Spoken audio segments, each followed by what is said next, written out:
History of قوم عاد۔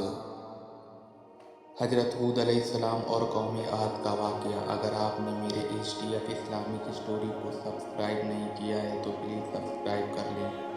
بڑی محنت سے ویڈیو بناتے ہیں، please like subscribe my YouTube channel. بسم اللہ الرحمن الرحیم۔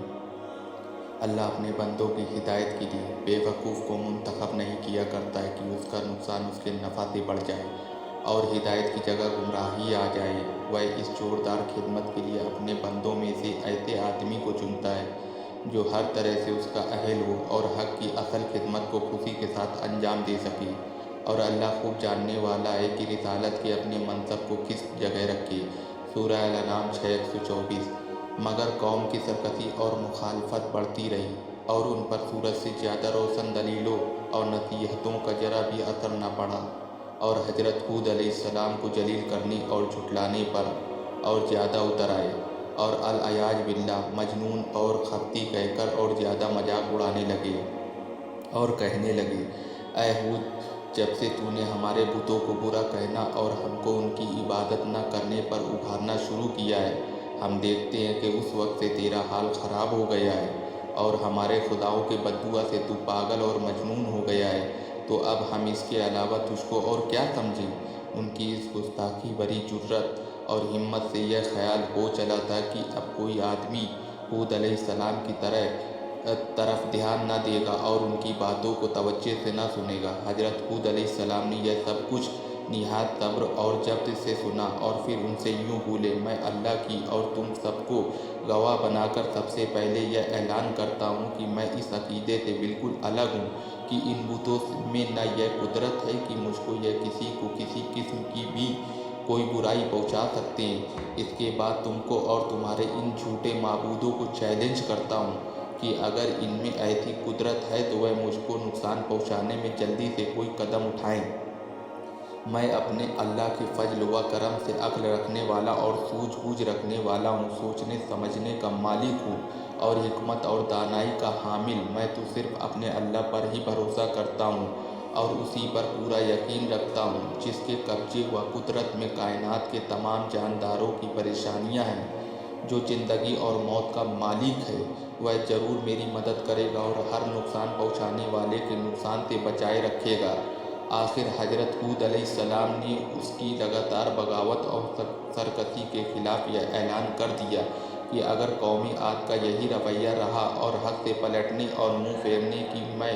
انہوں نے کوئی تبدیلی نہ کی اور میری نصیحتوں کو پورے دل سے نہ سنا، تو میں اگرچہ اپنی ڈالی ذمہ داریوں کے لیے ہر وقت چست اور ہمت رکھنے والا ہوں مگر ان کے لیے ہلاکت یقینی ہے۔ اللہ بہت جلد ان کو ہلاک کر دے گا اور دوسری قوم کو زمین کا مالک بنا کر ان کی جگہ قائم کر دے گا، اور بلا شبہ وہ اللہ کو ذرہ برابر بھی نقصان نہیں پہنچا سکتے۔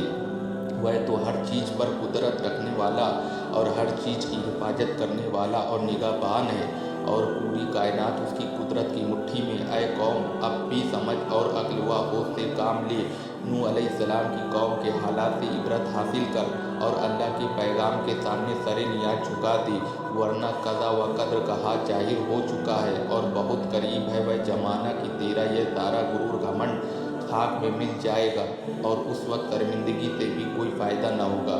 حضرت ہود علیہ السلام نے بار بار ان کو سمجھانے کی کوشش کی، میں تمہارا دشمن نہیں ہوں، دوست ہوں، تم سے سونا چاندی اور تخت و تاج کی طلب نہیں کرتا ہوں بلکہ تمہاری فلاح و نجات چاہتا ہوں۔ میں اللہ تعالیٰ کے پیغام کے بارے میں خیانت کرنے والا نہیں بلکہ امین ہوں، وہی کرتا ہوں جو مجھ سے کہا جاتا ہے، جو کچھ کہتا ہوں قوم کی سعادت اور حال و مال کی بھلائی کے لیے کہتا ہوں بلکہ دائمی و سرمدی نجات کے لیے کہتا ہوں۔ تم کو اپنی ہی قوم کے ایک انسان پر اللہ کے پیغام نازل ہونے سے اچنبھا نہیں ہونا چاہیے،